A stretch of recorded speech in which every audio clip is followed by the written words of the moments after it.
তো ম্যানেজার সাহেব, সমস্যাটা কি? স্যার, আমরা জানি আপনি সবসময় খান অ্যান্ড সন্স কোম্পানিকে ফেভার করেন, কিন্তু বিদ্যুৎ স্টেশন তৈরির ক্ষেত্রে মেগা বিল্ডার সবচাইতে বেশি দক্ষ। সুতরাং কাজটা দেবার আগে আরেকবার ভাবা দরকার। আমি জাফর আলী সাহেবকে বসিয়ে রেখেছি, কিন্তু কোনো সিদ্ধান্ত দেইনি। আমি বুঝতে পারছি আপনি আমাদের কোম্পানির গুডউইলের কথা ভাবছেন, কিন্তু কাজটা খান অ্যান্ড সন্সই করবে। ওই কোম্পানির মালিক যিনি ছিলেন, তার কাছে আমি অনেক বড় ঋণী, যে ঋণ কোনোদিন শোধ হবে না। আপনি প্রয়োজনে একটু মনিটরিং করবেন, আর ওনাদেরকে যা বলার আমি বলে দিচ্ছি। আপনি জাফর আলী সাহেবকে আমার কাছে পাঠিয়ে দিন। Okay sir.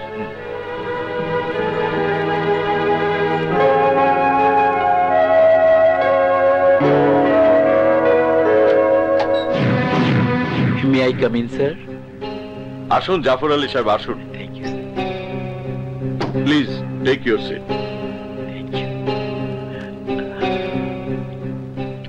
কাজটা আমি আপনাদেরকেই দিলাম, কিন্তু কাজের মানটা ভালো হতে হবে। আপনারা দক্ষ ইঞ্জিনিয়ার দিয়ে কাজটা করাবেন, প্রয়োজনে আমার পরামর্শ নেবেন। Of course, sir. Of course. ইনশাআল্লাহ আমরা আপনার মর্যাদা রাখবো। দোয়া করবেন স্যার। আসি স্যার। আসসালামু আলাইকুম। ওয়ালাইকুম আসসালাম।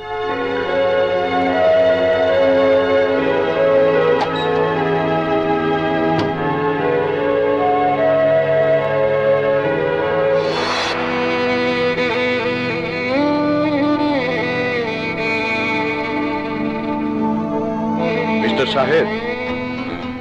আরে আরে চৌধুরী সাহেব, আসুন আসুন আসুন। চৌধুরী সাহেব, আপনি এখানে বসুন। না না, অসুবিধা নেই। না না না না, আপনি এখানে বসুন, প্লিজ প্লিজ বসুন। হ্যাঁ, বসুন বসুন।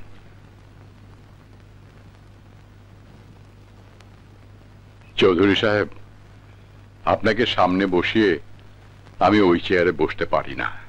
আপনি বিরাট ব্যবসায়ী, তার চেয়েও বড় কথা আপনি একজন বিশাল মনের মানুষ।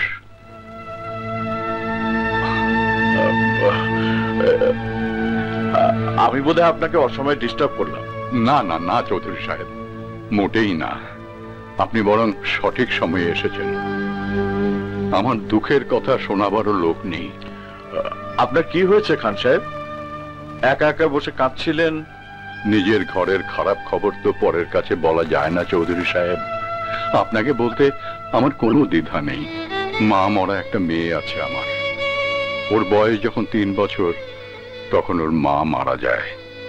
মা মারা যাবার পর আমাকে সে ভীষণ ভাবে আঁকড়ে ধরে। 2 দিনের জন্য নানার বাড়ি পাঠালে একদিন না যেতে কেঁদে অস্থির করে তুলত। আমি বাবার কাছে যাব, আমি বাবার কাছে যাব। জানেন, একবার আমাকে রাত 2টোর সময় মেয়েকে আনতে যেতে হয়েছিল। আমার একাকিত্ব মেয়েকে দেখাশোনা করা, বন্ধুদের পরামর্শ, সবকিছু মিলে আমি আবার বিয়ে করলাম এবং নতুন বউকে হাত জোড় করে বলেছি আমার মেয়েটার যেন কোনো অযত্ন না হয়। প্রথম প্রথম মোটামুটি ছিল, তার নিজের সন্তান হওয়ার পর সে পুরো পাল্টে গেল। যে মেয়ের এতটুকু অবহেলা আমি সইতে পারি না। সারাদিন কাজ শেষে বাসায় গেলে প্রতিদিনই সে মেয়ের চোখের পানি দেখতে হয়। আজকে অফিসে আসার সময় কি বলল জানেন? বলল, বাবা আমি তোমার কাছে থাকবো না, আমি তোমাদের কারো কাছে থাকবো না। তখন আমি হেসে বললাম, তুমি কোথায় যাবে মা? মেয়ে বলে, আমি ওপরে চলে যাব, আমি ওপরে চলে যাব, আমি ওপরে চলে যাব।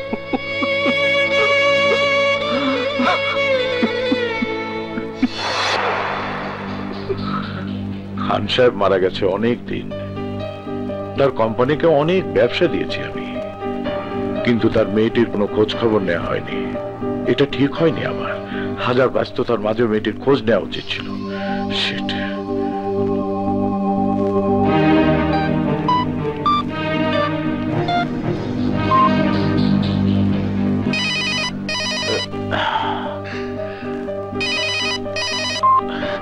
আসসালামু আলাইকুম স্যার। মিস্টার জাফর, আমি যদি খান সাহেবের বাড়িতে 1 কাপ চা খেতে চাই, খাওয়াবেন না? কি বলেন স্যার? এটা তো আমাদের স্বপ্ন স্যার। আপনি কখন আসবেন স্যার বলুন। আপনাদের আপত্তি না থাকলে কাল সকালে। অবশ্যই sir, you are most welcome sir.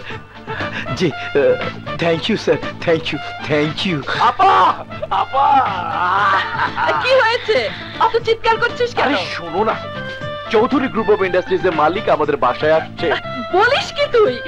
Akash Chowdhury আসবে আমার বাড়িতে? কিন্তু কেন? জানি না, কিন্তু উনি নিজে আমাকে ফোন করে বলেছেন উনি আমাদের বাড়িতে চা খেতে আসবে।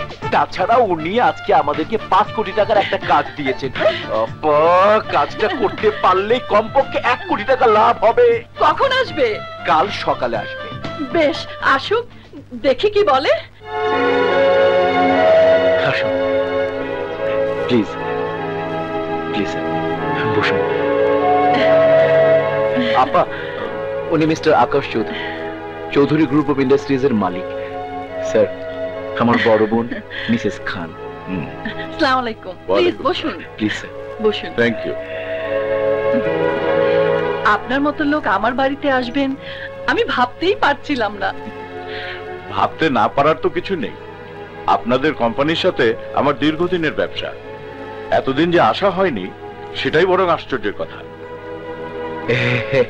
খান সাহেবের সাথে আমার খুবই হৃদ্যতা ছিল, সেই হিসাবে সবসময় আমার উচিত ছিল আপনাদের খোঁজ নেয়া, কিন্তু ব্যবসা বাণিজ্যের ঝামেলায় আশা হয়ে ওঠেনি।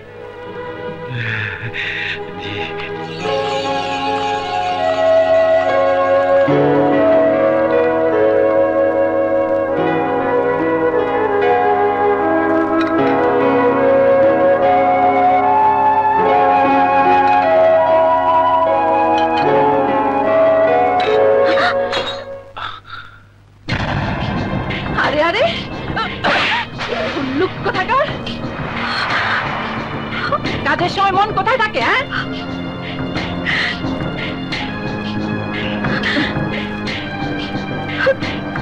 স্যার প্লিজ একটু।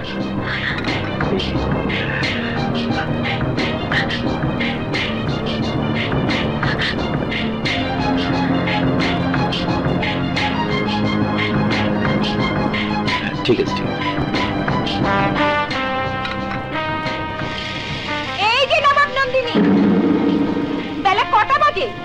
এখনো আমার ঘরে চা এলো না কেন? এক্ষুনি আমার ঘরে চা দিয়ে যাও।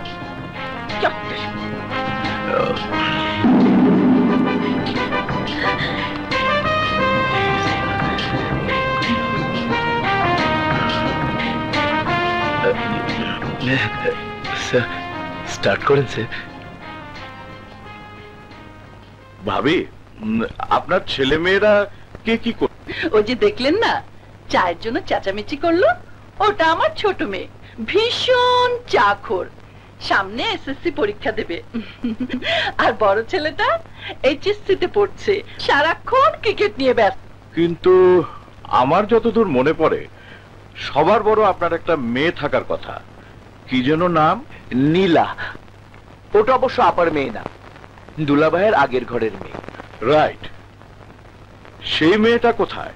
ওই যে একটু আগে নাস্তা দিতে গিয়ে সব ফেলে দিল, ওটাই তো নীলা। এইটাই নীলা, খান সাহেবের বড় মেয়ে? Anything wrong? রং তো বটেই মিস্টার জাফর, মাথার জিনিস পায়ের নিচে গড়াগড়ি খাচ্ছে, রং তো বটেই। আপনার কথা ঠিক আমি বুঝতে পারলাম না চৌধুরী সাহেব। বুঝতে না পারার মতো কোনো কঠিন কথা আমি বলিনি মিসেস খান। আমি খান সাহেবের বড় মেয়ে নীলার কথা বলছি, যার জন্য আপনার এ বাড়িতে বউ হয়ে আসে। যে মেয়েটি থাকবার কথা ছিল আপনার মাথার উপরে, তাকে রেখেছেন পায়ের তলায়।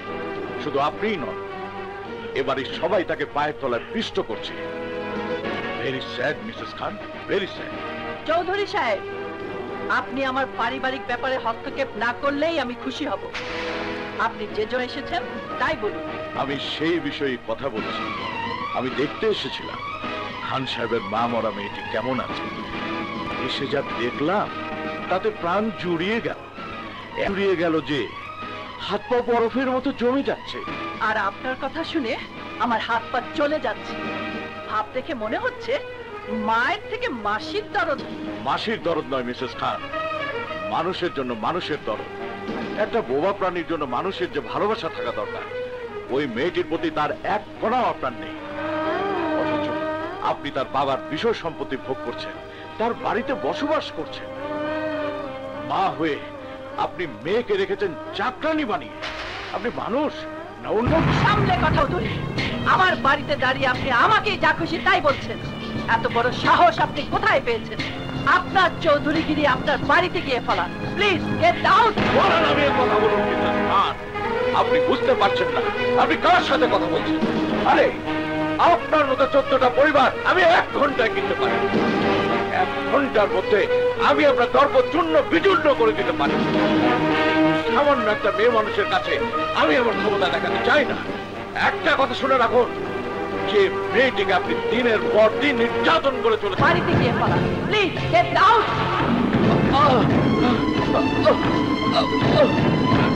গাড়ি